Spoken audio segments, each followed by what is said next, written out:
84।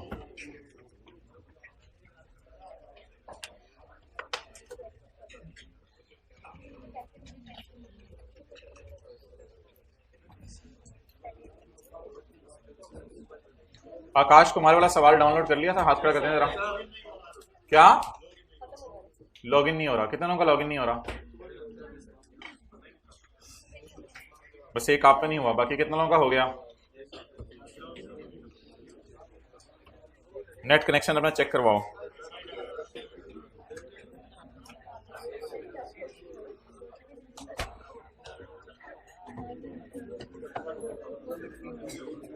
मेरे ख्याल से तो आपने टैक्स पेबल टू गवर्नमेंट भी निकाल लिया होगा उसमें, आकाश कुमार वाले साल में।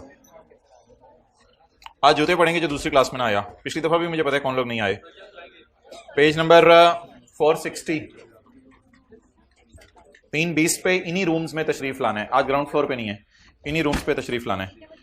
320 सेक्शन 8A, जिसका भी बहुत ही जेन्युइन मसला है, क्लास के बाद मेरे से मिले। सेक्शन 8A, उसको मैं हल बताऊंगा। Section 8A।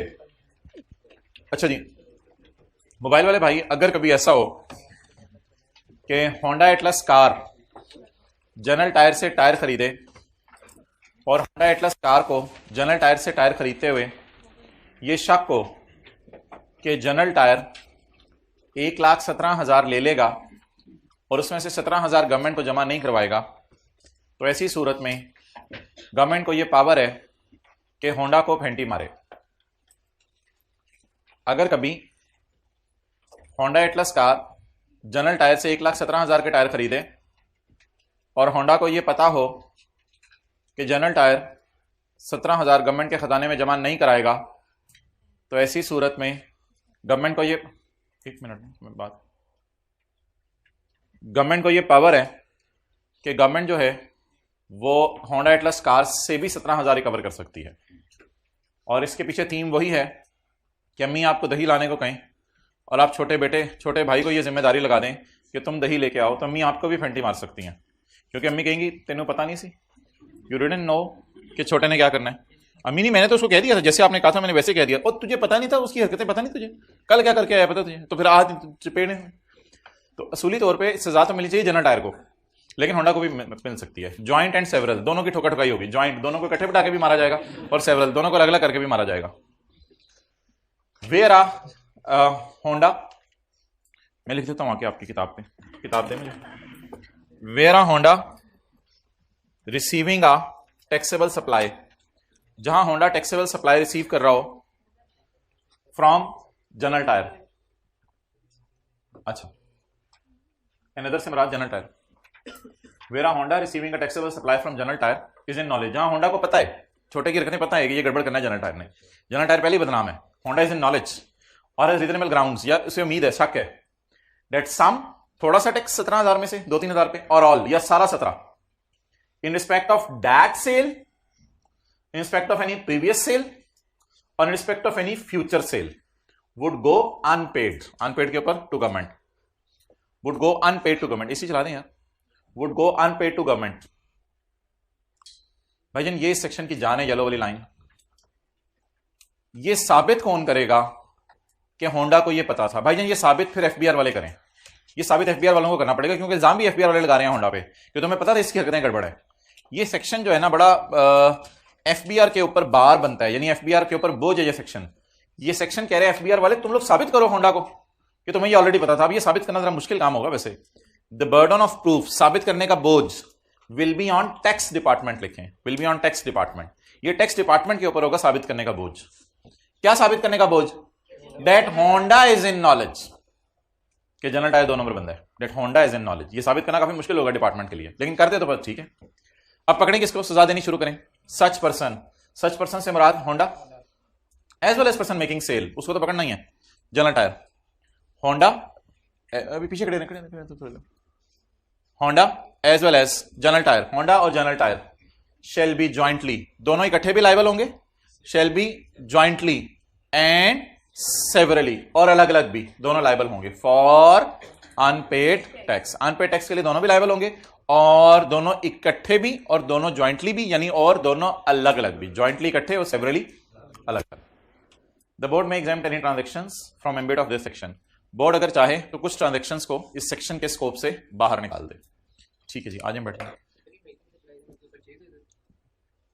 Where are Honda receiving a taxable supply, नहीं मेकिंग सेल, जनरल टायर की बात हो रही है। Honda as well as General Tyre making cell.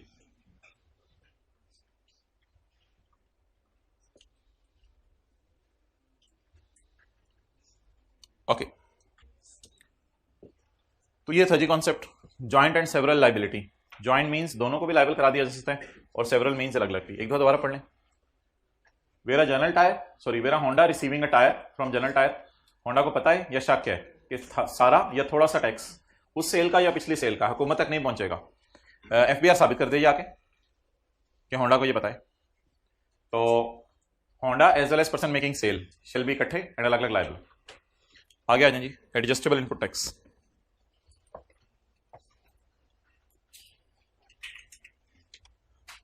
Allah Akbar,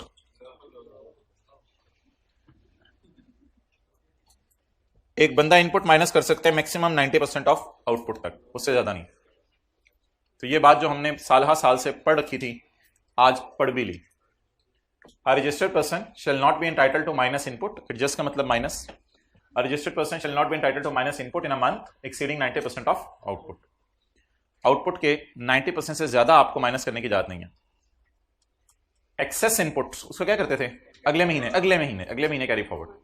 access input shall be carried forward to the अगला महीना and shall be assumed as input for that month. बिल्कुल हम उसमें इसी तरह करते थे, उसको अज्यूम करते थे अगले महीने का इनपुट। कैसे, एक्चुअल के नीचे प्लस ब्रॉट फॉरवर्ड लिख के, and shall be assumed as input of अगला मंथ। ओ बहुत बड़ा बेनिफिट देने लगा है। बोर्ड अगर चाहे तो इसके रिफंड का तरीका बता देगा। बोर्ड अगर चाहे तो इस इनपुट के रिफंड का तरीका बता देगा, वो देखते हैं क्या है। लेकिन एक खुशी की खबर यह है कि input on Lal shall not be restricted to 90% of output. Lal का इनपुट 90% ऑफ आउटपुट तक रिस्ट्रिक्ट नहीं होगा। यह बहुत बड़ी रिलैक्सेशन है। लाल का इनपुट, काली लाल का नहीं, लाल का बोंगे ने बोंगी मारी बोंगों के साथ, सॉरी आप लोग तो अच्छे बच्चे हैं। लाल की बात कर रहा हूं, काली की बात नहीं कर रहा मैं। और आपको पता है ये फिक्स्ड एसेट से मुराद सिर्फ मशीन है और इलेक्ट्रॉनिक कैश रजिस्टर है। Well, today I am very happy that we will meet 2 times in a day. May our meetings start increasing day by day. Keep on start. अच्छा आगे चलें। Input on fixed assets shall not be restricted to 90% of output. इसलिए शायद हम machine का input numerical के face पे अलग से माइनस करते थे। बोर्ड अगर चाहे तो किसी बंदे को कह सकता है तुम्हारे पे ये सेक्शन ना ही लगे, ठीक है, अगर बोर्ड चाहे तो ठीक है। बोर्ड अगर कह देगा तो कुछ लोगों पे ये सेक्शन लगेगा ही नहीं, यानी उनको 90% की रिस्ट्रिक्शन की जरूरत नहीं, वो सारा का सारा ही माइनस कर लेंगे। अच्छा, एक बहुत बड़ी रिलैक्सेशन अवेलेबल है, वो ये है कि ये वाला इनपुट आपको रिफंड भी हो सकता है। ये वाला इनपुट आपको रिफंड भी हो सकता है, ये रिफंड हो सकता है। मशहूर ज़माना हमारा न्यूमेरिकल है, पेज नंबर भी आप तो याद हो गया होगा, पेज नंबर 474। मशहूर ज़माना न्यूमेरिकल है, वो ये कहते हैं कि आपका इनपुट था टैक्सेबल सेल का 462, इसको हमने नीले कलर से अंदर लिया था और 462 माइनस करने की इजाजत है फेस पे आके। 462 को हमने पकड़ा था, चलिए 462 को हम इधर लाए थे, 462 को कंपेयर किया था 90% ऑफ आउटपुट से, और हमने कहा था 462 माइनस करने को दिल चाह रहा था, माइनस किया 260, बाकी कैरी फॉरवर्ड कर लो। तो 462 माइनस करने को दिल चाह रहा था, 260 माइनस किया, बाकी फरवरी के न्यूमेरिकल में कैरी फॉरवर्ड कर लो। तो 202 को आप कैरी फॉरवर्ड करें फरवरी में, मार्च में, अप्रैल में, मई में, ये दूसरी क्लास में लिखा था मैंने, जून में, जून तक कैरी फॉरवर्ड करें। अगर जनवरी का कैरी फॉरवर्ड फरवरी में माइनस ना हो तो मार्च में कर लें, तो अप्रैल में कर लें, तो मई में कर लें, तो जून में कर लें, फिर भी माइनस ना हो तो अब आप कैरी फॉरवर्ड करना बंद कर दें। जुलाई के महीने आप रेस्ट करें, अपने अकाउंट्स बनाएं, accounts P&L balance sheet final करें, ऑडिटर्स को बुलाएं, ऑडिट वगैरह करवाएं अपना। साल खत्म होने के बाद दूसरे महीने हुकूमत के पास तशरीफ लाएं, जिस साल पाकिस्तान आजाद हुआ है उस साल आप हुकूमत से रिफंड ले लें। तो वो 90% की रिस्ट्रिक्शन वाला इनपुट जो माइनस नहीं हो सका, उसे आप जून तक माइनस करने की कोशिश किया करेंगे पूरी, अगर हो गया वेल एंड गुड, ना हुआ तो फिर आप अगस्त में आके उसका क्या मांग ले, रिफंड। तो ये सारा अरसा आप कैरी फॉरवर्ड करने की कोशिश करें, ना हुआ तो अगस्त में रिफंड मांग ले। मुझे अगर कहते हैं मैं आके सफा निकाल देता हूं किताब से, अगर ये सफा तुझे पता नहीं तो यू में rest in this class.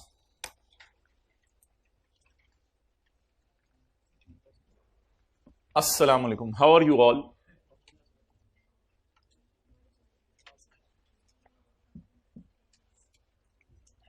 Okay गाय,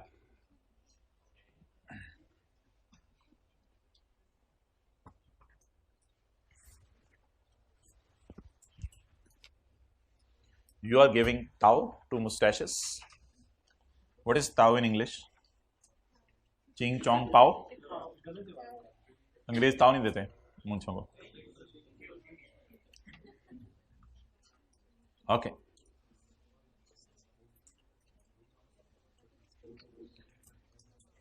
अच्छा जी, मुस्कुराहट नहीं चेहरों पे, सुबह भी न्यूमेरिकल, दोपहर को भी न्यूमेरिकल, रात को सोते भी न्यूमेरिकल, क्या जबरदस्त यार।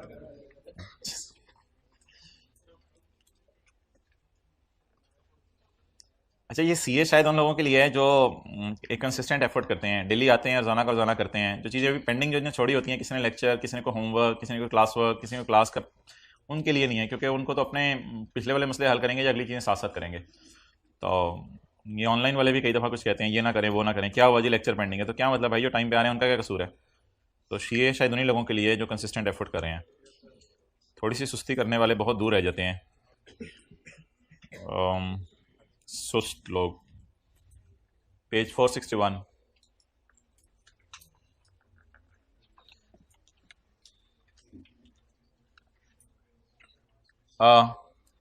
Where input is restricted up to 90% of output, जहां इनपुट को आउटपुट के 90% तक रिस्ट्रिक्ट कर दिया जाए तो रिफंड विल बी अलाउड, इसको ब्रैकेट में ले लें, a refund will be allowed to a registered person, फिर आपको रिफंड मिल जाएगा जी। The refund shall be made on yearly basis, हर साल में एक दफा मिला करेगा सिर्फ, उसके लिए सिर्फ साल का दूसरा महीना हुकूमत ने पसंद किया है, अगस्त। ये रिफंड आपको अगस्त में मिला करेगा, हर साल मिला करेगा, लेकिन अगस्त में, after the end of financial year. Financial year government का एंड होता है, याद रखिएगा 30 जून को, हुकूमत का साल एंड होता है 30 जून को। तो साल एंड होने के दूसरे महीने में आपको हुकूमत रिफंड कर दिया करेगी ये पैसे, जो 90% रिस्ट्रिक्शन की वजह से रोक रोक के रखे थे। क्लियर? तो 6 महीने मरीज को घर में सेट करने की कोशिश करें, यानी 6 महीने का मतलब ये कि जनवरी से मैं चलाता हूं, अगर नवंबर से चलता तो नवंबर, दिसंबर, जनवरी, इस तरह चले के चलता, तो जनवरी वाले मरीज को फरवरी में घर में सेट करें, मार्च में, अप्रैल में, मई में, जून में भी सही ना हो तो अगस्त में इसको अस्पताल ले जाएं। तो कुछ इस तरह का सिनेरियो है, इसको कैरी फॉरवर्ड करें जून तक, अगर जून में भी मसला हल ना हो तो बस फिर आप कैरी फॉरवर्ड करना बंद कर दें, अब अगस्त के अंदर जो है वो एक ही दफा रिफंड मांग लें जाके। लेकिन ये रिफंड लेने के लिए कुछ शराइत हैं, उसके लिए मोबाइल छोड़ना पड़ता है। For claiming the refund, refund लेने के लिए आपको क्या करना पड़ेगा, रिफंड लेने के लिए आपको ये शराइत पूरी करनी पड़ेगी। नंबर 1, अगर तो आप कंपनी है तो आपको एक स्टेटमेंट जमा करवानी पड़ेगी और एनुअल ऑडिटेड अकाउंट्स जमा करवाने पड़ेंगे। अगर आप कंपनी है तो आपको एक स्टेटमेंट जमा करवानी पड़ेगी और सालाना ऑडिटेड अकाउंट्स जमा करवाने पड़ेंगे।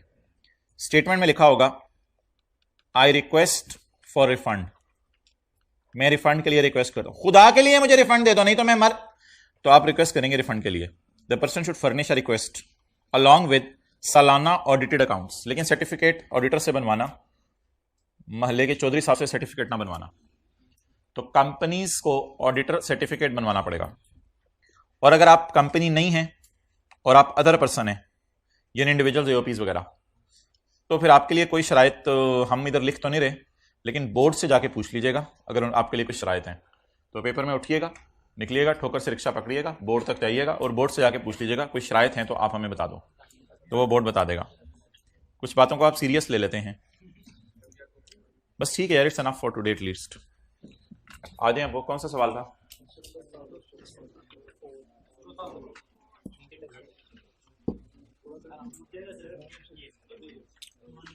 It needs a soft touch.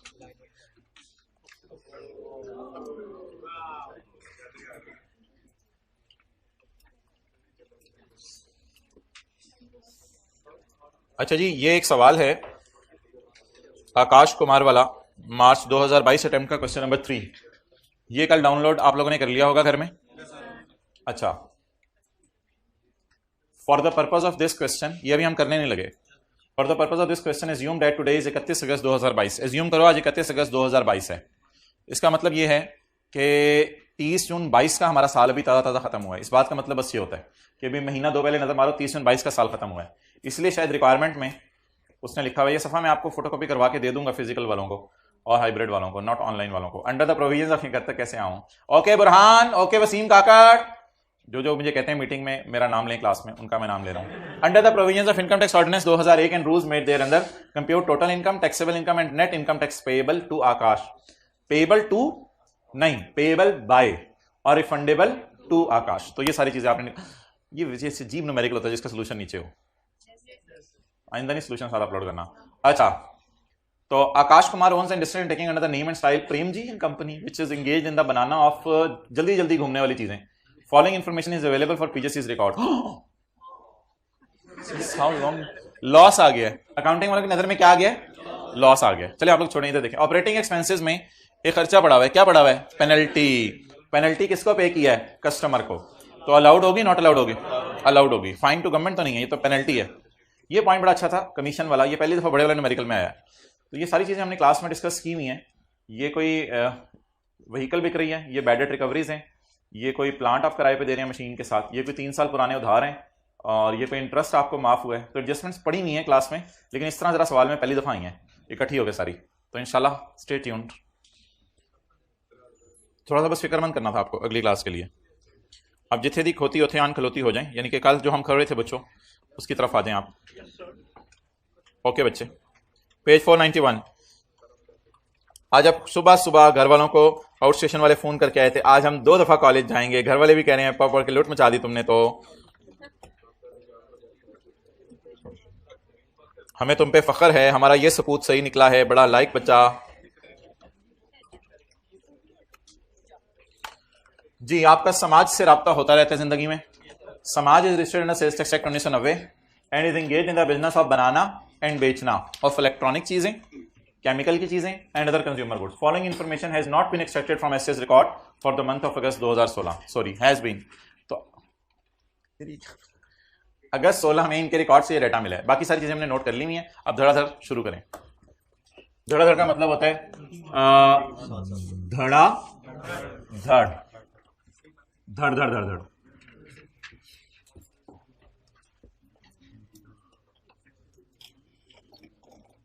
Taxable cell, cell to, कभी कभी मेरा दिल चाहता है मैं हूं, आप हूं और न्यूमेरिकल्स हूं बस।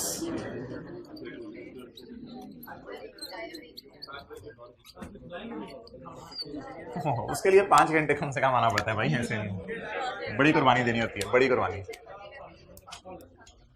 ओके,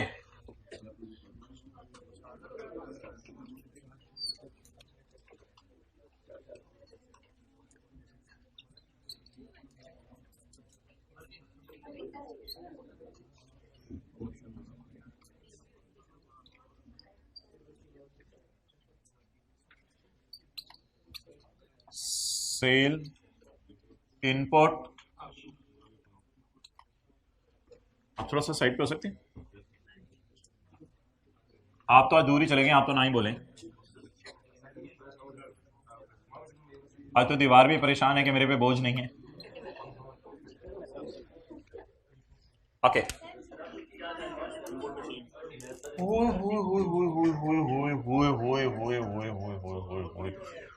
अच्छा जी, नहीं सही बताया। अच्छा जी, you people keep on doing, we will do सवाल। Sale to registered customer, sale to registered corporate, sale to registered corporate. चलें जी, सेल टू रजिस्टर्ड कस्टमर कितना? मैं क्यों तुम्हें 2000, तुम मुझे 2000। Sale to registered corporate customer,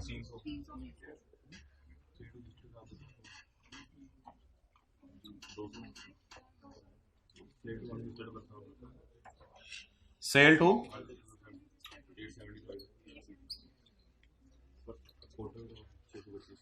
भाई इस क्लास में बातें ना करें, अब्दुल्ला फोटोकॉपी कराने गया हुआ है आकाश कुमार को, सॉरी आकाश कुमार के न्यूमेरिकल को।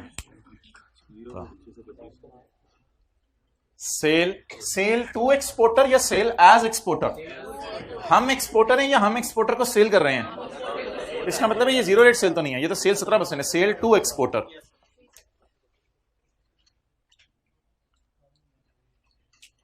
जी 625। कल आपने दूध पी लिया था भाई? जिन्होंने आकाश कुमार का न्यूमेरिकल डाउनलोड किया उनसे बात कर रहा हूं मैं, बाकियों से बात नहीं कर रहा। पी लिया था दूध? चीनी के बगैर तो इसलिए शहद डाल लेने थे ना, शक्कर। चीनी को तो छोड़ो, चीनी का क्या फायदा है? चीनी को घरों से निकालना है आहिस्ता आहिस्ता भाई। जी नहीं, शक्कर इतनी महंगी थी। ओके, चीनी तो स्लो पॉइजनिंग, पता नहीं सुना है किसी से हमने। Purchase of raw material from registered persons. Purchase पे 7 से 17% लगाएं। अच्छा सॉरी, इंक्लूड का लफ्ज ढूंढना था हमने। इंक्लूड का लफ्ज ढूंढ लें पूरे सवाल में, कहां कहां है। एडजस्टमेंट 1 2 3 4 5 6 7 8 में इंक्लूड का लफ्ज ढूंढ लें। सिर्फ 1 में है, इसका मतलब है सिर्फ इस फिगर को टिक कर लेते हैं। 5 10 कल करवा भी दी थी शायद, तो बस इस फिगर में इंक्लूड का मसला। बाकी फिगर्स को आउटर कॉलम में डाल के परचेज पे 7 से 17 लगाएं। जी, purchase raw material from registered suppliers 930 multiplied by 158। Finish goods from unregistered persons, finish goods unregistered persons of rupees. Unregistered बंदे की परचेज इग्नोर, पहले मुझे जाना उधर। अच्छा जी आगे, packing material from registered supplier. Packing material को अंदर वाले कॉलम में लिख लें, हो सकता है इसमें एडजस्टमेंट हो। वैसे कल हमने देख लिया था एडजस्टमेंट नहीं है कोई उसमें। Local machine from unregistered, input machine from unregistered person of rupees 360।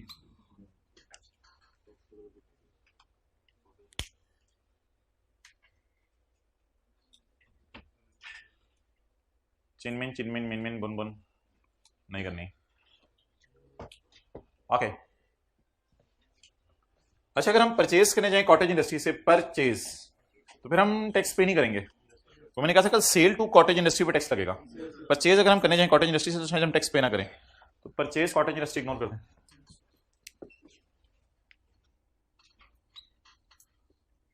कितने की?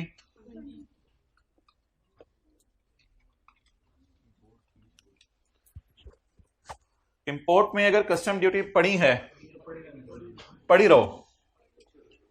कस्टम ड्यूटी तुम इंपोर्ट में पड़ी रहो, कोई मसला नहीं। बस इस परचेज पे 17% लगा दें। इंपोर्ट के केस में एक शर्त होती है कि आप होल्ड करें गुड डिक्लेरेशन। गुड डिक्लेरेशन आपके पास होना चाहिए। इंपोर्ट आपकी जेन्युइन परचेज है। इंपोर्ट को परचेज में डाला करेंगे, एक्सपोर्ट को सेल में। और आपको क्लास में अगली जी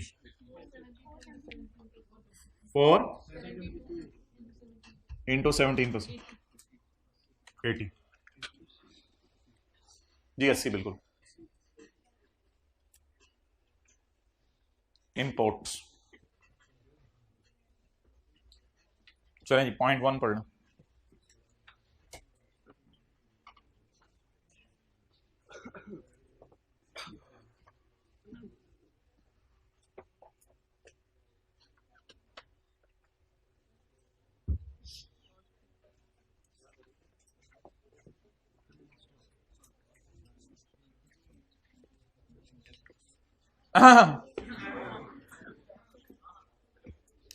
घर में भी इसी तरह करते हैं आप लोग। Packing material from registered persons include, packing material जो आपने रजिस्टर्ड बंदों से खरीदा है उसमें इंक्लूड है material worth rupees 1,50,000। Packing material में 1.5 लाख का पैकिंग मटेरियल पड़ा है जो आप यूज कर रहे हैं for packing electric Motors. Electric Motors उससे आप पैक कर रहे हैं। महीने के एंड पे these Motors were still were a part of stock, ये चीजें अभी तक स्टॉक में पड़ी हैं। तो अगर कोई आप चीज परचेज कर लें और वो स्टॉक में पड़ी रहे तो इसलिए आपने परेशान नहीं होना कि परचेज में तो चली गई है, इसमें शामिल होने की वजह से सेल में इंशाल्लाह अगले महीने चली जाएगी। तो परचेज में से क्लोजिंग स्टॉक माइनस करना ऐसा कोई तसव्वुर सेल्स टैक्स में नहीं है। हाँ, ये जरूर है कि परचेज पर 17 लगा दो क्लोजिंग स्टॉक माइनस किए बगैर। तो क्लोजिंग स्टॉक परचेज में पड़ा है, पड़े रहो, पड़ा है, पड़े रहो, इसको परचेज में पड़ा रहने दें। मैक्सिमम आप लिखना चाहें तो क्या लिख सकते हैं, पैकिंग इंक्लूडिंग 150। पेपर में अगर इसका अलग से लिखना चाहें इंक्लूडिंग 150, यहां पे छोटा सा करके इंक्लूडिंग 150, यानी इसमें 150 शामिल है, लिख दें तो बेहतर है, इंक्लूडिंग 150 जी। खड़े रहो, खड़े रहो, ओके, बैठ जाओ। अब जी मजे मजे की एडजस्टमेंट्स आ रही हैं और सेक्शन का नंबर जरा मुझे बताते रहें और फिर हम आगे चलते रहते हैं। पढ़ें जी पहली एडजस्टमेंट।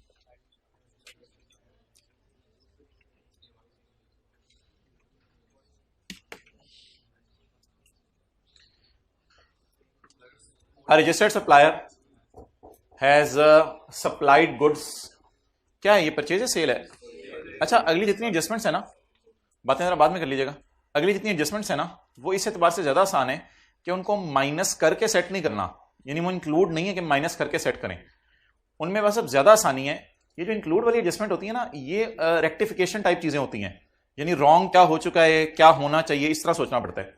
लेकिन जो इंक्लूड के अलावा वाली एडजस्टमेंट है वो मेरे ख्याल से ज्यादा आसान होती हैं, क्योंकि ये ओरिजिनल एंट्रीज टाइप हैं, यानी क्रेडिट सेल हुई तो debit debit cell credit, purchase हुई तो परचेज डेबिट क्रेडिट क्रेडिट, ये ना ओरिजिनल एंट्रीज हैं सारी, इसमें कोई रॉन्ग नहीं काम हुआ हुआ।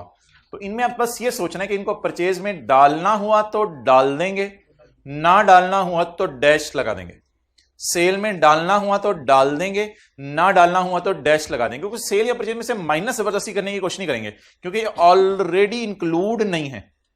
So that's why these all adjustments are a bit easy as far as this question is concerned. A registered supplier had supplied goods. तो फिर हमारी नजर में वो क्या होगी, फिर वैसे आई क्या भी ज्यादा है, कभी कभी मैं सोचता हूँ इनमें से कहते हैं आधी सही कराओ और पास हो जाओ, लुट नहीं चाहिए, तो कम से कम 70-80% एडजस्टमेंट्स तो आपसे सही करवाए ना, कोई पासिंग मार्क्स हो 75-80 तो मजा भी आए, कहते हैं इनमें से आधी सही कराओ, हद होती है। लुट है ना, मैं लुट है माने, लुट में चाहिए भी आई करने, या ना माने आप लोग, अब जो बंदा सही तरीके से आधी सही कराओ यार, खुदा के लिए पुत्र आधी सही करा, कैसे भी करते हैं 0.3 तक करते हैं, सही हो गया, चलो अगला सवाल जरूर, नहीं आगे आगे इजी मार्क्स पड़े होते हैं। आ रजिस्टर्ड सप्लायर बहुत रिस्की अप्रोच है, वेरी वेरी रिस्की अप्रोच। एक पठान मिला था मुझे नौजवान, वो कहते हैं मैं 57 नंबर का पेपर करके आया हूं FAR 2 का, लेकिन जो किया है सही किया, पास हो गया था, जो किया है सही किया है। बहुत रिस्की अप्रोच है, ये अप्रोच कभी ना लगाने की कोशिश कीजिएगा। 100 नंबर का पेपर करके आइएगा पूरा। पॉइंट नंबर 2, ये बहुत रिस्की है कि आधे सवाल पेपर में देखें और उनको जान ले लें उनकी।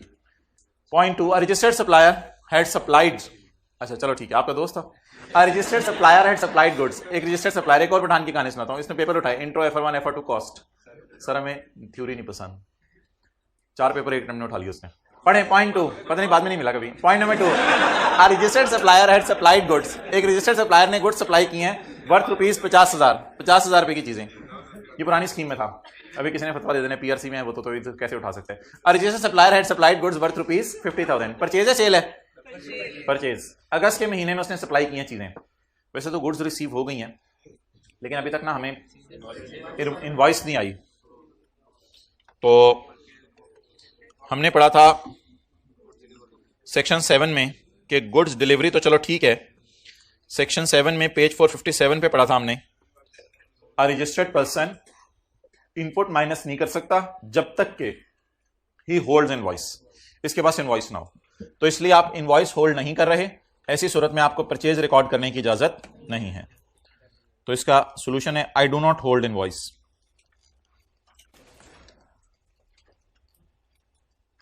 सेक्शन 7 का सबसेक्शन 2। तो परचेज रिकॉर्ड करने के लिए खाली चीजों का आना जरूरी नहीं है, मेरे ख्याल से इनवॉइस को होल्ड करना भी जरूरी है, और अगर पेमेंट करनी है तो चेक से पेमेंट करना भी जरूरी है अगर 50,000 से ऊपर की परचेज है, और काफी सारी बातें हमने पढ़ी थी परचेज रिकॉर्ड करने के लिए। बल्कि जनरल टायर का इसको अपनी सेल में शो करना भी जरूरी है, और जनरल टायर का गवर्नमेंट के खजाने में या टैक्स जमा कराना भी जरूरी है। ऐसी वैसी कोई बातें तो लिखी नहीं हुई, एक बात कम से कम उसने बता दी है कि गलत हुई भी है, आपके पास बिल नहीं आया। तो purchase can not be recorded unless you hold a invoice, जब तक कि आप बिल होल्ड ना करें। तो purchase for which no invoice is held ₹50. Purchase for which no invoice is held is ₹50. ऐसी ही परचेज जिसकी इनवॉइस हमारे हाथ में नहीं है, वो परचेज ₹50 की बातें भी होगी साथ साथ। चलो, ऐसी परचेज जिसकी इनवॉइस हमारे पास नहीं आई। चलें जी आगे। इनपुट इनपुट इसका मतलब है ये ऑलरेडी 17% पे पड़ा है, इसलिए सवाल ने कहा था अब figures are excluding sales tax except, जहां मैं बता दूं इसका मतलब ये फिगर ऑलरेडी 17 पे है। इनपुट टैक्स ऑफ 55,900 इनपुट होता है परचेज में 17। हाँ, परचेज वॉज पेड इन अप्रैल में कोई परचेजेस हमने किए हैं, लेकिन गलती से it could not be claimed in the return, लेकिन अप्रैल में ये रिटर्न में परचेज रिकॉर्ड का नाम भूल गया जरा। जी मोहतरम, मेरा सवाल, व्हाट इज रेमेडी अवेलेबल? क्या रेमेडी अवेलेबल है? मैं क्या करूं? मेरा न्यूमेरिकल किस महीने का है? मैंने परचेज किस महीने में की है? अप्रैल की भूली हुई परचेज अगर अगले 6 महीने में याद आ जाए तो उस परचेज को रिकॉर्ड कर लो। पेज 456 और 457 के गिर्दी न्यूमेरिकल घूम ही जा रहा है, घूम गया। Where a registered person did not deduct input in the relevant month, input could not be minus in the relevant month. ये लाइन थी जहां से पता चलना था, ये लाइन इसे मैच करी थी। Input did not deduct in relevant month, ये लाइन थी असल। Input could not be claimed in April, input could not be claimed in April. What is the relevant month? April. आप बता दें, अगर इनपुट रेलेवेंट मंथ में minus ना हो सके तो माइनस कर लें अगले 6 महीने में, जब भी कभी आपको याद आए। तो ये है हमारा अप्रैल के महीने का पुराना इनपुट। अगर ये हमें भूल गया है तो मई में रिकॉर्ड कर लें, नहीं तो जून में, नहीं तो जुलाई में। अगस्त टाइम पे याद आ गया, जल्दी आए। वो यार अल्लाह, करें जल्दी।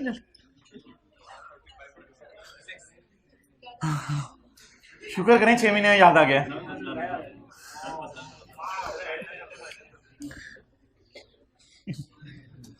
इनपुट ऑफ अप्रैल, शुक्र करें अगस्त में याद आ गया। और अगर जाके दिसंबर में याद आता फिर रिकॉर्ड नहीं कर सकते। नहीं, इस तरह तो बात नहीं, पता नहीं क्लास के बाद पॉइंट पूछो ये जो आप पूछना चाह रहे हो। चलिए क्या मिक्सअप कर रहे हो चीजों को। अप्रैल की भूली हुई परचेज, ये बात लिखी हुई है पेज 456 के एंड पे। ये बात लिखी हुई है पेज 456 के एंड पे कि अप्रैल की भूली हुई परचेज अगर मई में, जून में, जुलाई में, अगस्त में, सितंबर में या अक्टूबर में याद आ जाए, तो जिस भी महीने में याद आ जाए रिकॉर्ड कर लो, क्योंकि नीचे हमने लफ्ज लिखा था तक। ये आप अपने इलाके से लाए हो ये वाला। मार्च की भूली हुई परचेज सितंबर तक रिकॉर्ड करनी है और बातें करने के साथ साथ और बातें करनी है। और अप्रैल की भूली हुई परचेज बोलें कब तक रिकॉर्ड कर सकते हैं? मई, जून, जुलाई, अगस्त, सितंबर, अक्टूबर तक। लेकिन हमें कब अगस्त, शुक्र है अगस्त में याद आ गई, तो इसको इनपुट रिकॉर्ड कर लें अप्रैल के महीने में। तो जिन हजरात ने क्लास के बाद बंदे लेके आना पूछ रहे हैं ये 56 कहां से आया था, वो ब्रैकेट में 55.9 लिख लें ताकि उनको याद रहे 55.9 56 हो जाता है।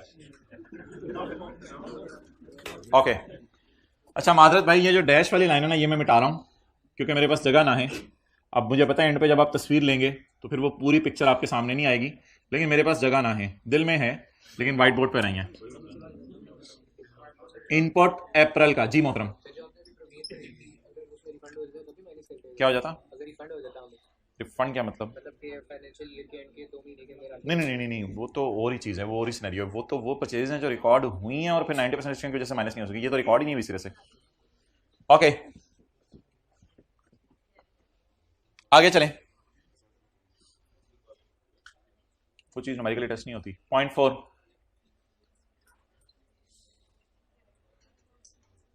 ये आपने लिख लिया इसमें सेक्शन 7 के 1 की लास्ट 2 लाइंस, सेक्शन 7 के 1 की लास्ट 2 लाइंस। अच्छा जी, हमने लो क्वालिटी की केबल्स खरीदी हैं। हाई बोला कुछ लोगों ने, हाई बोलते हैं वैसे आजकल। अच्छा, हमने ये मुझे भी बोलने दे रहा, हमने ये हाई क्वालिटी की केबल्स खरीदी हैं और साथ वायरें भी खरीद ली हैं वर्थ ₹250 फ्रॉम रजिस्टर्ड सप्लायर्स। तो हमने हाई क्वालिटी की केबल्स खरीदी हैं 2.5 लाख रुपए की।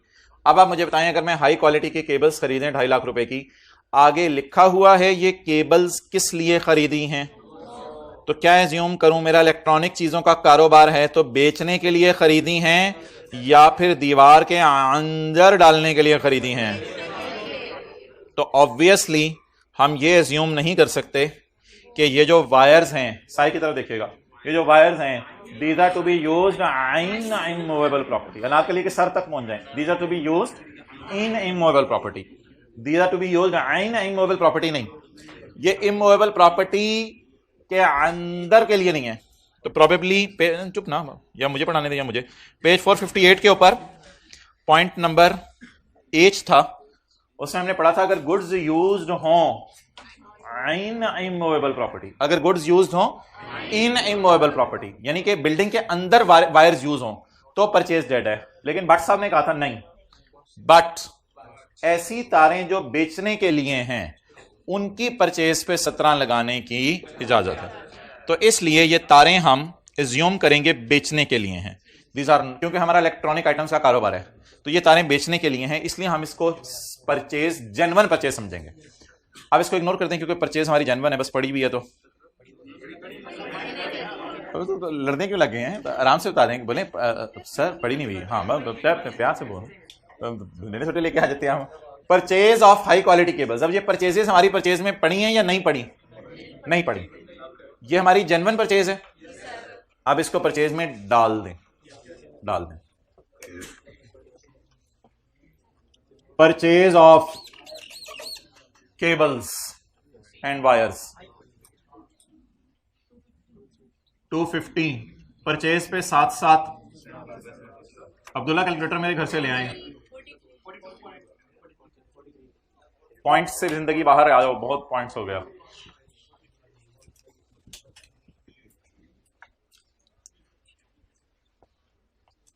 ये जरा मुंह रजिस्टर से उठा लें और क्लास में अटेंटिव रहें। ये हाइब्रिड क्लास में 4th रो में जरा इनको उठा दें दरवाजे के साथ, शुक्रिया। अच्छा जी, अगला पॉइंट पढ़ लेंगे। क्या मतलब सर? नहीं हूं मैं सर, चलो तो पॉइंट 5 पढ़े, 6। अच्छा हाँ पूछो यार।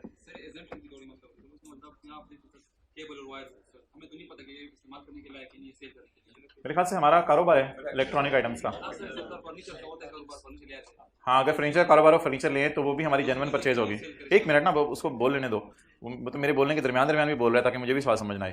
तो परचेज केबल्स की हैं, आगे नहीं लिखा हुआ केबल्स क्यों परचेज की हैं। तो मेरा इलेक्ट्रॉनिक चीज़ों का कारोबार है तो मैंने ज्यूम नहीं किया, मुझे पता है कि ये केबल्स हाई क्वालिटी की मैंने बेचने के लिए ही खरीदी होंगी। अब आप बोलना शुरू करो। अगर मेरा फर्नीचर का कारोबार हो तो अल्लाह करे हो। अच्छा तो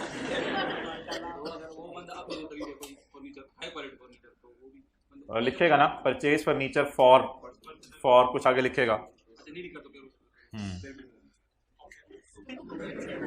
पॉइंट नंबर 5 भाई जान, उस क्लास से एक बंदा जाए अब्दुल्ला को बुला के लाए, उनके हाइब्रिड में लोग सो रहे हैं, आहिस्ता आहिस्ता सारे सोने लग जाएंगे। ऑन 5 अगस्त 2016 भाई जान उस क्लास से जाए, अब्दुल्ला राजपूत को पूरे कॉलेज से ढूंढ के लाएं। ऑन 5 अगस्त 2016 एसए ने रिसीव किया एडवांस सेल का रिसीव होता है या परचेज का? दोनों क्लासों से बंदे चले गए हैं ढूंढने के लिए, बहुत ज्यादा बंदे चले गए हैं ढूंढने के लिए, बंदा एक है ढूंढने के लिए 2 गए हैं। ऑन 5 अगस्त एसए ने रिसीव किया एडवांस 6 लाख का। भाई जान एडवांस रिसीव सेल वाला होता है against sale of shaver, electronic shaver. SA agreed, SA ने वादा किया कि मैं जान दे दूंगा लेकिन इंशाल्लाह सितंबर तक तुझे इलेक्ट्रॉनिक शेवर डिलीवर कर दूंगा, परेशान ना हो, सितंबर तक तुझे इलेक्ट्रॉनिक शेवर में डिलीवर कर दूंगा। तो as per the definition of time of supply, as per the definition of time of supply, भाईजान प्लीज आप लोग आज बहुत बोल रहे हैं इसलिए खामोश रहें, जब मैं पूछूंगा तब बोलना है। बल्कि तब भी ना ही बोलें तो बेहतर है। बता दें जी, पैसे आए हमारे महीने में, डिलीवर हुई चीजें अगले महीने में, हम सेल कब बुक करें? अगले महीने में। तो इसलिए फिर हमारी सेल से इसको निकाल दें। हाँ, थोड़ा थोड़ा आप आराम से बताने लगे हैं। That's nice to learn very quickly, माशाल्लाह। अच्छा, अब आप मुझे बताएं कि जो चीजें रिसीव हुई हैं, पैसे रिसीव हुए हैं, वो कब हुए हैं? ओ सितंबर में। पैसे रिसीव कब हुए हैं? अगस्त में। ड्राई ना करें। डिलीवर गुड्स कब हुई हैं? सितंबर में। तो बता दें जी, सेल कब बुक होगी? अब हम क्या अगस्त की सेल में से निकाल दें या अगस्त की सेल में पड़ी नहीं हुई? तो इग्नोर कर दें डैश डाल के।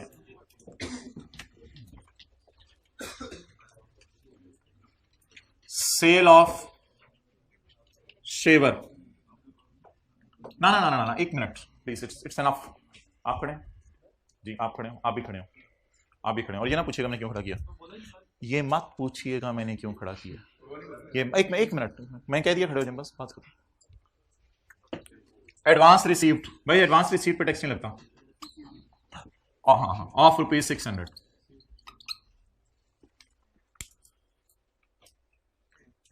उस क्लास में कौन से भाई खड़े हैं? थोड़ा सा आगे आके शक्ल दिखाएं। अब्दुल्ला, आपको तो बंदे ढूंढने गए हुए हैं, आप बैठ जाएं। अच्छा खड़े रहें, ठीक है। बस ये इंश्योर करें कोई स्टूडेंट सो ना जाए। चलें जी, धीमे धीमे आगे चल रहे हैं। तगड़ा नाश्ता करके हैं आप, आज दूसरी क्लास भी लेनी है। Point number 6, another machine, another lal was purchased from a registered supplier for ₹2 lakh.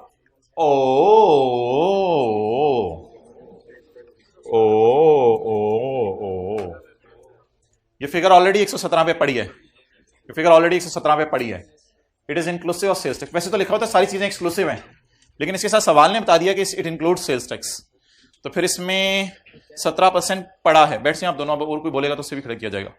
अब इसमें 17 पड़ा है। Machine 2 lakh divided by 117 multiplied by 17, 29। इसका टोटल लाल में कर दूंगा, 0 + 29 का टोटल मैं लाल कर दूंगा।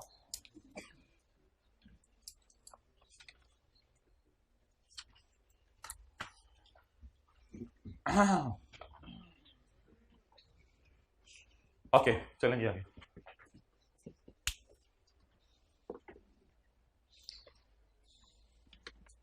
तो अगर किसी फिगर के साथ उसने लिखा हो ना इंक्लूडिंग सेल्स टैक्स, तो फिगर 117 पे पड़ी होगी, उसे आपने 17 पे लाना है। पॉइंट नंबर 7 पढ़ते हैं। कौन सा सेक्शन है ये?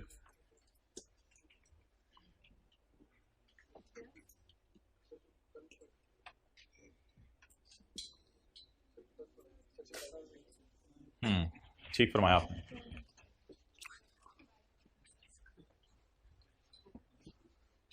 सेक्शन का नंबर मैं सुनना चाह रहा था, वैसे तो याद नहीं करना होता। पॉइंट 7, 10 फरवरी 2016 को, चंद महीने पहले, मोबाइल पर 10 फरवरी 2016 को एसए ने परचेज किया, मोबाइल ना यूज करें, एसए ने परचेज किया लिक्विड नाइट्रोजन।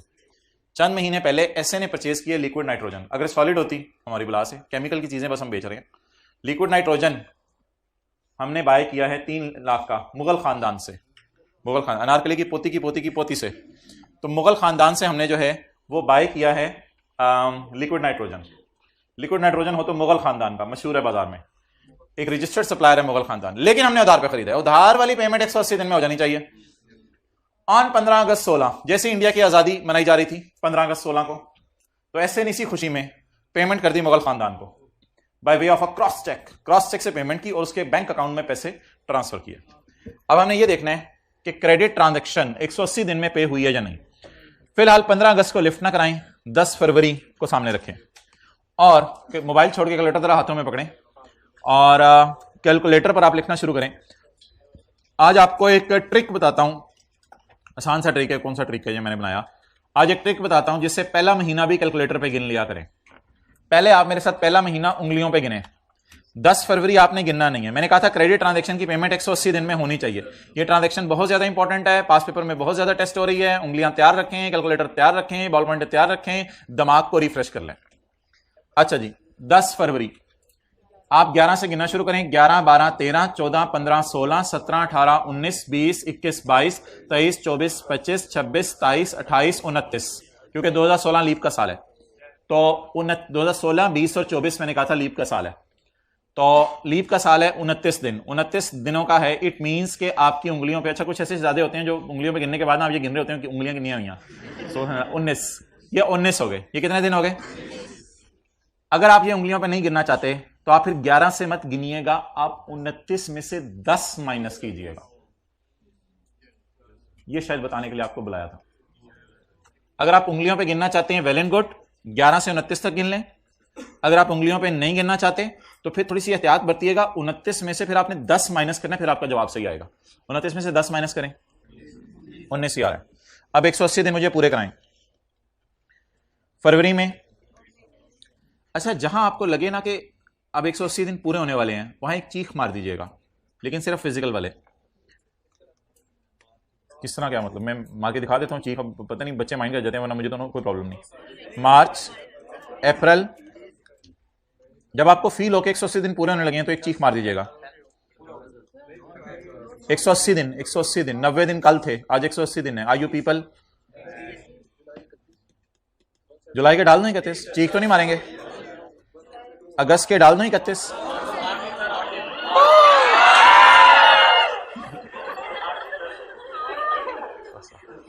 चलें 1 मिनट, हाइब्रिड वालों को भी शौक पूरा करने दें। मार लेंगे चीख, आवाज नहीं आई इधर। 1 मिनट, कोई ऐसे गबरू जवान आवाज चीख मारे जहां तक आवाज आए। 1 मिनट, 1 सेकंड दिया जा रहा है, जल्दी जी, चीख मारने का आखिरी मौका। गबरू जवान खड़े हो जाएं, माइक में चीख मारें। वो चीख ही क्या जो होली होली हो। तैयार हो जाए।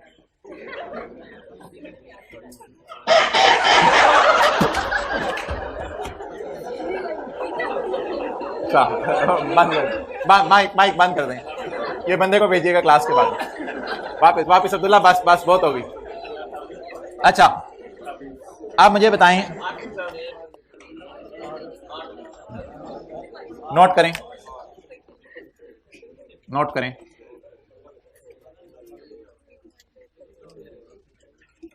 अब्दुल्ला, माइक और इनका स्वेटर वापस ले लें। पुत्र तू उठे ही चला जा। फैसलाबादी चीख नहीं सुनी आज हमने, मार दरा।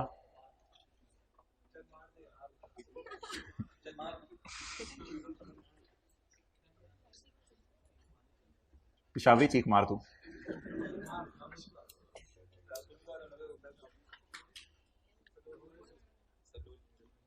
खामोश। चलें जी, try to be a professional student. You are doing high qualification, please do not mischief next time. So अच्छा जी, अब आप मुझे बता दें, अगर हम किसी से चीजें खरीदें 10 फरवरी को, तो 8 फरवरी तक हमें उसे क्या कर देनी चाहिए? पेमेंट। 8 फरवरी तक क्या कर देनी चाहिए? 8 अगस्त तक उसे क्या कर देनी चाहिए? पेमेंट। अगर किसी ने चीजें खरीदें, अगर 10 फरवरी को चीजें खरीदें तो 8 अगस्त तक उसे पेमेंट कर देनी चाहिए। समाज की बेगम, समाज एसोसिएट्स बंदा है, समाज की बेगम 9 अगस्त को उसको उठकर सुबह कहेगी, ले मुजरिम नाश्ता कर, ले मुजरिम नाश्ता कर, ले मुजरिम नाश्ता कर। 1 मिनट, अब मुजरिम पूछेगा कि मेरी बानो क्या ऐसा हुआ कि तुम मुझे मुजरिम कह रही हो? Bano will say, as per section 73 sub section 2 sales tax act 1990 my Sartaj, you have made the credit transaction payment after 180 days. That's why you are mujrim guy. तो मोहतरम, ये जरा जुर्म हो गया है, इसकी सजा मिलेगी। अच्छा, वैसे ना इनकम टैक्स में अगर पेमेंट बाद में हो जाती थी ना तो वो सजा रिवर्स भी हो जाती थी, लेकिन सेल्स टैक्स में ऐसा कुछ नहीं है। इनकम टैक्स में यह था कि अगर 3 साल तक पेमेंट ना करो तो चौथे साल इनकम में ऐड कर दो। आज आकाश न्यूमेरिकल में भी है वो कॉन्सेप्ट, 3 साल तक पेमेंट ना करो, चौथे साल इनकम में ऐड कर दो, और अगर बाद में पे कर दो तो दोबारा खर्चे के तौर पे रिकॉर्ड कर लो। लेकिन इस लॉ में ऐसा कुछ नहीं है। इस लॉ में बस आपने पेमेंट करनी है 180 दिन में। अगर 180 दिन के बाद पेमेंट की तो डेट इज अ जुर्म, और उस जुर्म की सजा ये मिलेगी कि सजा जरा अब तसल्ली से सुन लें, बस बहुत हो गया आज, खामोश हो जाए हम सारे। सजा जरा कैसे देनी है तसल्ली से सुन लें। असल में आपको क्रेडिट परचेज रिकॉर्ड करने की इजाजत है, लॉ में आपको क्रेडिट परचेज रिकॉर्ड करने की इजाजत है। तो आपने ये क्रेडिट परचेज रिकॉर्ड की होगी फरवरी में, उधार पे चीजें खरीदी फरवरी में, आपने फरवरी में ये परचेज रिकॉर्ड की होगी। तो जब आप फरवरी का न्यूमेरिकल सॉल्व करे होंगे ना, तो वहां आपने वर्किंग वन में इसको डाला होगा परचेज के तौर पे। अब फरवरी का न्यूमेरिकल तो हम दोबारा खोल नहीं सकते, अगस्त के न्यूमेरिकल में आके उसी तरह की वर्किंग ढूंढेंगे आज, दैट इज वर्किंग वन, और उस वर्किंग वन में एक नई लाइन खोलेंगे और सोच ये रहे होंगे कि हम फरवरी की वर्किंग वन छेड़ रहे हैं, लेकिन छेड़ेंगे अगस्त की वर्किंग वन, और वर्किंग वन में आके इस परचेज को रिवर्स कर देंगे। परचेज को क्या कर देंगे, परचेज रिकॉर्ड कब हुई थी, फरवरी में, रिवर्स कब होगी, 180वां दिन जिस महीने पूरा हो। 180वां दिन किस महीने पूरा हुआ, अगस्त में। अब जरा थोड़ा सा ना बात लिखें, ये फरवरी की वर्किंग वन में परचेज रिकॉर्ड हुई थी, सजा देने का तरीका, ये फरवरी की वर्किंग वन में परचेज रिकॉर्ड हुई थी,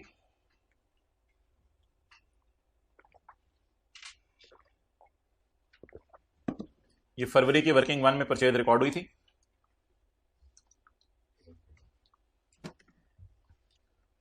अब अगस्त की वर्किंग वन में, ओ मेल हाइब्रिड में शोर बहुत है भाई, कोई बंदा जाए भाई, आप जरा एंड पे खड़े हो जाए जो ऑफिस के बंदे हैं यार, ये तो बता दिया करो, दो बंदे उधर खड़े हो, it's site of anything. 9 minute पहले का मैसेज आया हुआ है भाई, ऐसा ना करो यार। अच्छा, अब अगस्त की वर्किंग वन में, अब अगस्त की वर्किंग वन में नई लाइन डाल के इस परचेज को माइनस कर दें। अब अगस्त की वर्किंग वन में नई लाइन डाल के इस परचेज को माइनस कर दें। अहमद हाथ खड़ा करो, ठीक है अहमद, आप एंड तक क्लास के खड़े रहो, इधर जरा नजर रखो, शुक्रिया अहमद। तो भाई पेमेंट 8 अगस्त को हुई, 8 अगस्त के बाद हुई, तो अब जुर्म साबित हो गया। परचेज रिकॉर्ड कब की थी, फरवरी में, नॉन पेमेंट की वजह से रिवर्स कब करें, अगस्त में, less payment not made in 180 days, 180 days के अंदर पेमेंट हुई नहीं, ये जुर्म है। परचेज की अमाउंट जरा 51। जी अब आप पूछो, क्या पूछ रहे थे। सेक्शन 73 कल जो पढ़ा है, मैंने बोला नहीं था, बानो ने कहा सेक्शन 73 सबसेक्शन 2, उस वक्त क्या कर रहे थे, सेक्शन 73। तो परचेजेस की अगर पेमेंट ना हो तो ऐसी सूरत में नॉन पेमेंट की वजह से सजा मिलती है। अच्छा,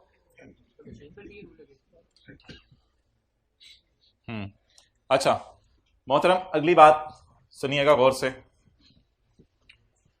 ना भाई चुप रहो, अगली बात गौर से सुनिएगा और बहुत इंपॉर्टेंट, ये एडजस्टमेंट न्यूमेरिकल में बहुत ज्यादा टेस्ट हो रही है। अगर हमने न्यूमेरिकल में ये दोनों महीने रिकंसाइल करने हैं, सवाल की रिक्वायरमेंट का कौन सा महीना है, अगस्त, और मुजरिम का बने अगस्त में, तब हमने जाके वर्किंग में सजा देनी है। अगर बिल फर्ज ये कैलकुलेशन करते करते ये महीना तो अगस्त का होता, लेकिन मेरा कैलकुलेटर यहां 2 सितंबर देता, तो मैंने 2 सितंबर वाली डेट को, बल्कि पूरी एडजस्टमेंट को ये कह के इग्नोर कराना था कि अभी तो 178 डेज गुजरे हैं 31 अगस्त को, 31 अगस्त को तो 178 डेज गुजरे हैं, अगस्त के महीने में सजा नहीं बनेगी, 2 दिन वेट करो। अगर एग्जामिनर तुम मुझे सितंबर का न्यूमेरिकल देते तो उसमें मैं सजा देता। तो ये दोनों फिगर चीजें ना आपने मैच करनी है पेपर में, सवाल की रिक्वायरमेंट का महीना और सजा का महीना, ये मैच होने चाहिए। और बात को थोड़ा आगे बढ़ाएं, अगर यहां आ जाता 15 जुलाई, तो आप ये नोट देते कि पिछले महीने के न्यूमेरिकल में सजा मिल गई होगी, इस महीने सजा नहीं देनी। तो ये मैच करना मस्ट है, ये मैच करना मस्ट है। तो अगर मैं इसको सेफ हैंड पे रहते हुए बोलूं तो 180वां दिन हमारे न्यूमेरिकल के महीने में आना चाहिए, ये असल में मैं कहना चाह रहा हूं, 180वां दिन हमारे न्यूमेरिकल के महीने में आना चाहिए। जी 8 अगस्त को पे कर दे फिर तो जी आया ना, 9 को पे ना करे, 180th डे पे कर दे, 8 अगस्त को रात को जाके 11:55 पे उठाए हम पैसे लेके आए हैं आपके लिए, आप बाहर निकले बंदे लेके, फिर तो कोई मसला नहीं था, फिर तो पेमेंट हो गई। Okay, so let's move next with your beautiful feet. In July 16, पिछले महीने, इन जुलाई 16, अपने साथ वाले को देखा, मैंने तो बोला पिछले महीने। इन जुलाई 16 इनपुट माइनस नहीं हो सका 90% ऑफ आउटपुट की रिस्ट्रिक्शन की वजह से। और शहजादे यार आसान आसान अंग्रेजी देता था, अब तू इधर भी हमें तंग करने लग गया है। पिछले सवाल में तूने लिखा होता था इनपुट या सेल्स टैक्स क्रेडिट। इनपुट का मतलब ही सेल्स टैक्स क्रेडिट होता है, क्योंकि इनपुट माइनस होता है ना, तो इसे इनपुट माइनस होता है, इसलिए इसे कहते हैं टैक्स क्रेडिट। देखें साया, इनपुट माइनस होता है, इनपुट माइनस होता है, इसलिए इसे कहते हैं टैक्स क्रेडिट। तो पहले तो आराम से दिया होता था इनपुट फ्रॉम पिछला महीना, बल्कि इसे पिछले न्यूमेरिकल में भी दिया होगा, ये इनपुट फ्रॉम पिछला महीना। लेकिन इस सवाल ने जरा थोड़ा सा ना जादू सर चढ़ के बोला, जुलाई के महीने में वो इनपुट जो आउटपुट की 90% रिस्ट्रिक्शन की वजह से माइनस नहीं हो सका, वो 10 और जान दे, वही वाला है ना जो न्यूमेरिकल के फेस पे डालना है। Requirement do nothing, sorry, under the provisions of फुफ्फा जी का एक्ट 1990, मेड इन द मौजूदगी ऑफ फुफ्फा जी। चलें जी, न्यूमेरिकल का फेस शुरू करें। छोड़ें यार, अब फेस तो खुद बना लिया करें, क्या लुटना चाहिए। अब ये 5 मिनट चले जाया करें, सारे मेरे साथ जाया करें। काली को बुलाया जाए, बादशाह सलामत, काली हाजिर खदमत है। 286 बादशाह सलामत, अगर आप हुक्म दे तो लाल को भी बुलाएं, लाल को बुलाया जाए।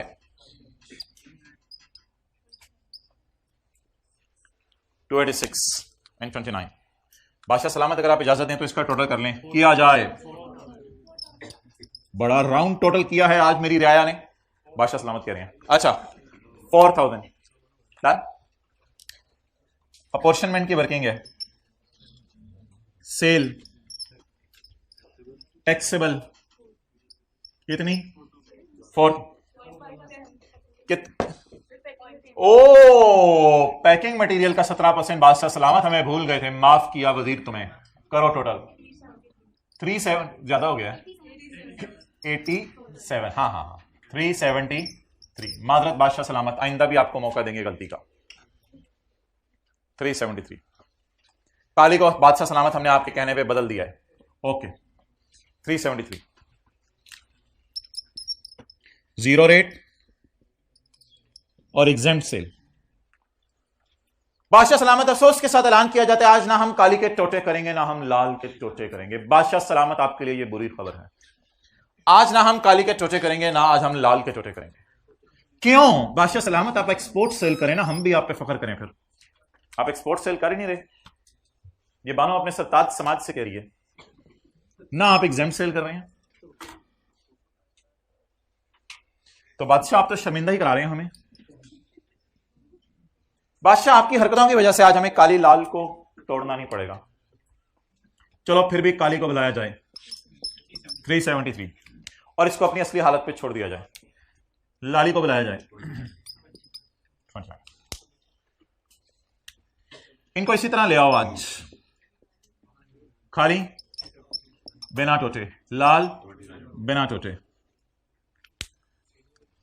इनको तोड़े बगैर न्यूमेरिकल के फेस पे ले जाया जाए। आज बादशाह सलामत बहुत गुस्से में है, आउटपुट कर दो तुसी। बादशाह सलामत, नीला डब्बा और टिक्कू, हाँ हाँ हाँ मेरे वजीर तुम बहुत आगे निकलोगे, मुझे ना क्रॉस कर जाना। नीला डब्बा और टिक लगा देने, मैं कहानियां पढ़ा हूं घर में, तुम ये समझ रहे हो इतना मिला हूं।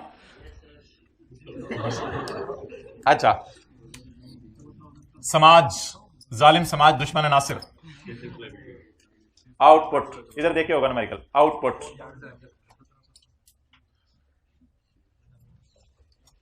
नीले डब्बे के अंदर देखा जाए वजीर, इधर उधर देखने वाले को जेल में डाल दिया जाएगा। 680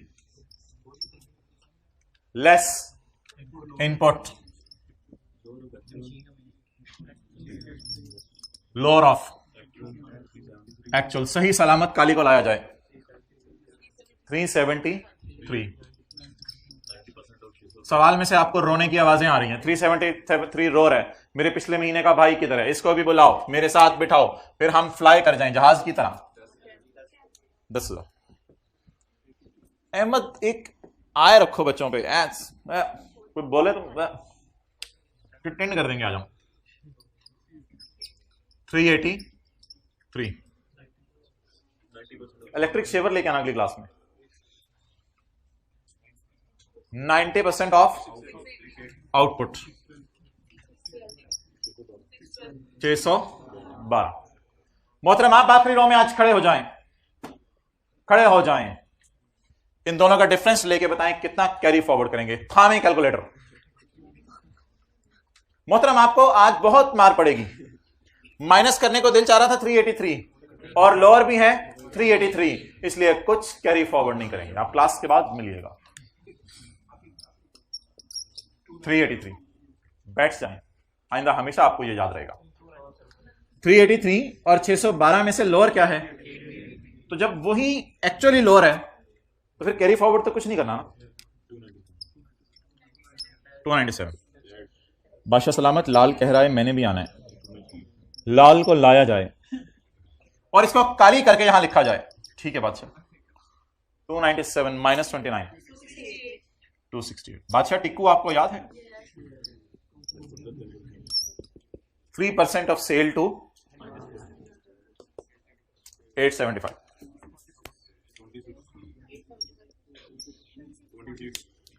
26। बादशाह के बाप को बुलाया जाए, शहबाज शरीफ को। पेएबल टू शहबाज शरीफ 290। शहबाज शरीफ हमारे साथ कबड्डी खेलते थे।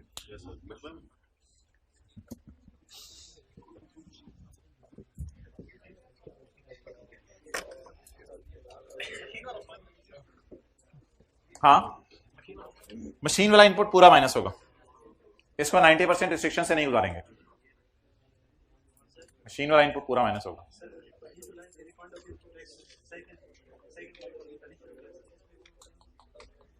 वो न्यूमेरिकली नहीं आएगा, वो अब इसको कैरी फॉरवर्ड कोई है ही नहीं जो करना है। कैरी फॉरवर्ड कुछ होगा तो करेना, है ही नहीं। हाँ तो अप्रैल वो नहीं, जुलाई वाला है ना, उसको ना अप्लाई करो न्यूमेरिकली यूज। ओके अच्छा जी, बाद में पूछो। अच्छा मोहतरम,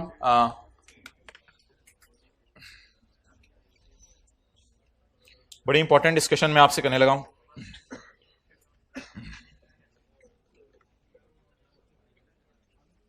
इधर आए भाई, बड़ी गौर से बात सुनिएगा। बारहा मैं आपको कई दफा मैं आपको बता चुका हूं कि सेल टू अनरजिस्टर्ड का इनपुट अलाउ होता है। कई दफा मैं आप आराम से बैठ जाएं दुल्हा, इनको सीट दी जाए। बारहा मैं आपको बता चुका हूं, ठीक है, कि सेल टू अनरजिस्टर्ड का इनपुट अलाउ होता है। तुम्हें नहीं यकीन आ रहा तो देख लो। सेल टू अनरजिस्टर्ड इस 4000 में शामिल है, इसका इनपुट 373, ये पूरा माइनस हो गया। तो ऐसी बात बिल्कुल नहीं है सेल टू अनरजिस्टर्ड का इनपुट डेड होता है। सेल टू अनरजिस्टर्ड का इनपुट माइनस करने की इजाजत है। सेल टू अनरजिस्टर्ड का इनपुट माइनस करने की इजाजत है। लेकिन लेकिन लेकिन लेकिन इस पे आपने 3% फर्दर टैक्स हैंड पे लगाना है, वो बस एक अलग चीज है। लेकिन इसका इनपुट माइनस होता है, सेल टू अनरजिस्टर्ड का इनपुट माइनस होता है। अब एक कॉन्सेप्ट में आपको बताने लगा हूं कि सेल टू अनरजिस्टर्ड पे आपने लगाना है 3% और इसका इनपुट आपको अलाउ हुआ करेगा, कोई मसला नहीं। लेकिन 3 सूरतों में सेल टू अनरजिस्टर्ड माइनस करने की इजाजत नहीं है। इसका इनपुट इसका माइनस करने की इजाजत नहीं है। मैं जरा पहले बताऊंगा फिर आप नोट कीजिएगा। सेल टू अनरजिस्टर्ड का इनपुट 3 सूरतों में माइनस करने की इजाजत है। कैमरा नीचे करो। सेल टू अनरजिस्टर्ड का इनपुट 3 सूरतों में माइनस करने की इजाजत नहीं है। वायर सेलर तारें बेच रहे हैं, सुबह 10 बजे उसने तार बेची थी, आपको याद है, ऐसे बंदे को जो लायबल टू बी रजिस्टर्ड था बट नॉट रजिस्टर्ड था। आपने ऐसे बंदे को तारें बेची who is liable to be registered but not registered. Wire seller ने 10 बजे तारें बेची एक बंदे को। एक बंदा आया, उसने कहा जी मुझे तारें चाहिए। वायर सेलर ने कहा जी आपका रजिस्ट्रेशन नंबर सेल्स टैक्स का, उसने कहा नहीं है। वायर सेलर ने कहा चलो अपना एनआईसी नंबर दे दो, मैं आपके नाम का बिल बना देता हूं, तारें आपको मैं पैक कर देता हूं। तो ये सेल टू अनरजिस्टर्ड ऐसी सेल है जिसके ऊपर इनपुट आपको अलाउ हो जाएगा, कोई मसला नहीं। 10:05 पे भाई एक और अनरजिस्टर्ड बंदा आया, उसने कहा मुझे तारें चाहिए। हमने कहा जी आप अपना सेल्स टैक्स का रजिस्ट्रेशन नंबर बताएं। सुनते रहें। उसने कहा मेरा सेल्स टैक्स का रजिस्ट्रेशन नंबर नहीं है। आपने कहा चलें ऐसा करें, आप अपना एनआईसी दें। उसने कहा वो मैं भूल गया हूं। आपने कहा चलो खैर है जाओ, मैंने तुम्हें बेचनी चीजें। आपने ऐसी चीजें बेच दी और वो चला गया। आप गवर्नमेंट वायर सेलर को 10:06 पे निकालेगी दुकान से बाहर, और बाहर बड़े खड़े करके चित्तर मारेगी और कहेगी कि आपकी इस सेल का इनपुट मैं क्या करने लगी हूं, डेड। 10:10 के ऊपर वायर सेलर के पास एक और बंदा आया। जी आप कौन है? जी मैं भी अनरजिस्टर्ड बंदा हूं। आज आपके नसीब में अनरजिस्टर्ड बंदे ही हैं, मैं भी अनरजिस्टर्ड बंदा हूं। चलें ठीक है, कोई मसला नहीं। आप क्या चीज लेने आए हैं? मैं जो है वो दुकान पे फलां वाली केबल लेके आया हूं, जो ग्रीन कलर की, वो केबल लेने आया हूं। जी वो तो गवर्नमेंट ने हमें मना किया हुआ है कि अनरजिस्टर्ड बंदों को नहीं बेचनी। कल पढ़ा था सेक्शन 8 में, गवर्नमेंट ने मना किया हुआ है फलां चीजें अनरजिस्टर्ड बंदों को नहीं बेचनी। तो चलें यार छोड़ें, आपको बेच देते हैं। खैर एनएससी वगैरह अपना दे दें, आपको बेच देते हैं। अब एनएससी से कोई फर्क नहीं पड़ेगा, एनएससी से कोई फर्क नहीं पड़ेगा। आपने वो चीजें क्यों बेची जो गवर्नमेंट ने बेचने से मना किया हुआ था। गवर्नमेंट जब आपने 10:10 पे उसको सेल की तो 10:11 पे हुकूमत आपको बाहर निकालेगी और बाहर खड़े करके सारे दुकानदारों के सामने छितर मारेगी और कहेगी इस सेल का इनपुट आपको माइनस करने की इजाजत 10:15 पर। एक बीएमडब्ल्यू आके रुकी आपकी दुकान के बाहर, उसमें बड़ा बड़ा लिखा हुआ था I am not registered under sales tax act. मैं सेल्स टैक्स एक्ट में रजिस्टर नहीं हूं और मेरे दादा परदादा भी नहीं थे और मैंने अपने पोतों को भी यही नसीहत की है कि तुमने अपने आप को सेल्स टैक्स में रजिस्टर नहीं करवाना। और वायर्स बेचने वाले को कहा मुझे वायर्स चाहिए। वायर्स कितने की चाहिए? 11 मिलियन की चाहिए। वायर्स कितने की चाहिए? 11 मिलियन की। पूरी दुकान ही मैं तुम्हारी खरीदने आया हूं। 11 मिलियन की वायर्स चाहिए। वायर बेचने वाले ने उसका एनआईसी वगैरह लिया और लेके उसका तारें बेच दी। नई बात बता रहा हूं, आप एक महीने में एक अनरजिस्टर्ड बंदे को 10 मिलियन से ऊपर की सेल नहीं कर सकते। एक महीने में एक अनरजिस्टर्ड बंदे को 10 मिलियन से ऊपर की सेल नहीं कर सकते। हुकूमत आपको निकालेगी बाहर 10:16 पे और छितर मारेगी सारी दुकानों के सामने और ये कहेगी कि तुम होते कौन हो ऐसे अनरजिस्टर्ड बंदे को सेल करने वाले जिसको तुमने एनआईसी तो मांग लिया लेकिन सेल कितनी कर दी? 10 मिलियन से ज्यादा। अहमद क्या कर रहे हो? पीछे जाओ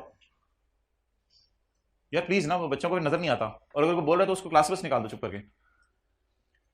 लेकिन इस बात को पॉजिटिव एंगल से कर लेते हैं, हमने उल्टे एंगल से, क्योंकि पॉजिटिव एंगल से ये है कि आप अनरजिस्टर्ड बंदे से एनआईसी भी मांगे, अनरजिस्टर्ड बंदे को ऐसी चीजें ना बेचें जो हुकूमत ने मना की हुई है, और अनरजिस्टर्ड बंदे को सेल करते हुए ध्यान रखें कि महीने में एक बंदे को 10 मिलियन से ज्यादा की चीजें ना बेचें।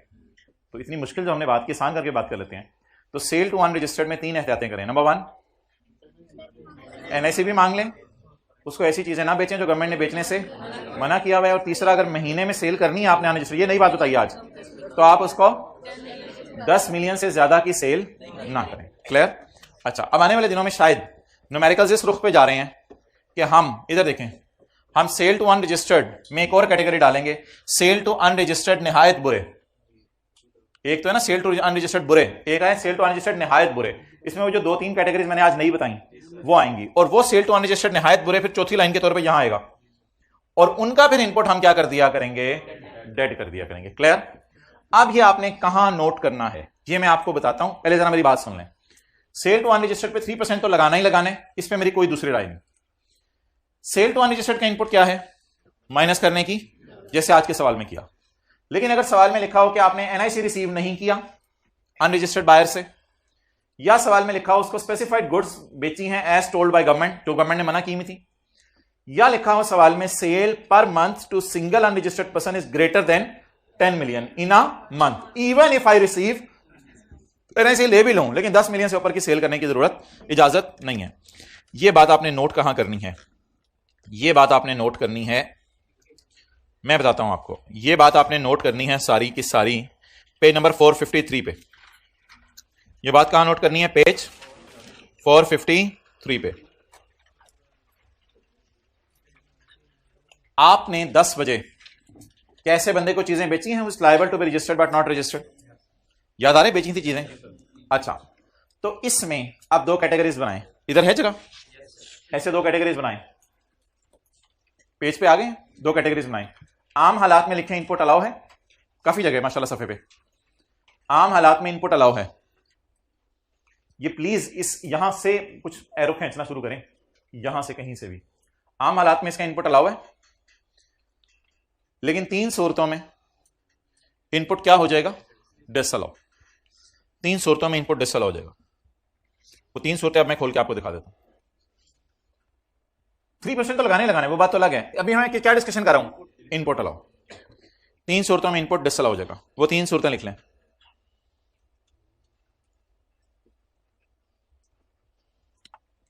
इसी सफे पे हैं, यहां पे लिख रहे हैं, छोटा छोटा करके लिखें। No NIC received from unregistered buyer.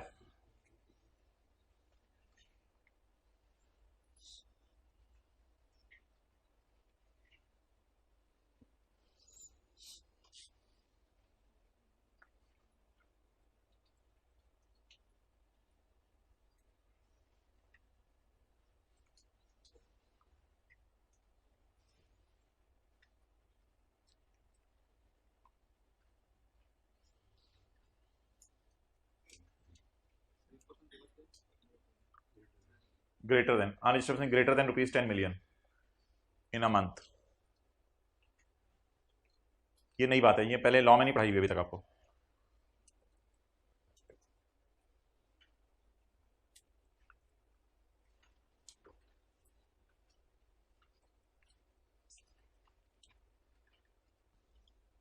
चलें जी, मिलते हैं अगली क्लास में 3:20 पे इन्हीं रूम्स में. जिसका कोई मसला है वो क्लास के बाद जरा आके मुझे बता दें, मैं उसका को हल देखता हूँ इसी रूम में 3:20 पे इंशाल्लाह.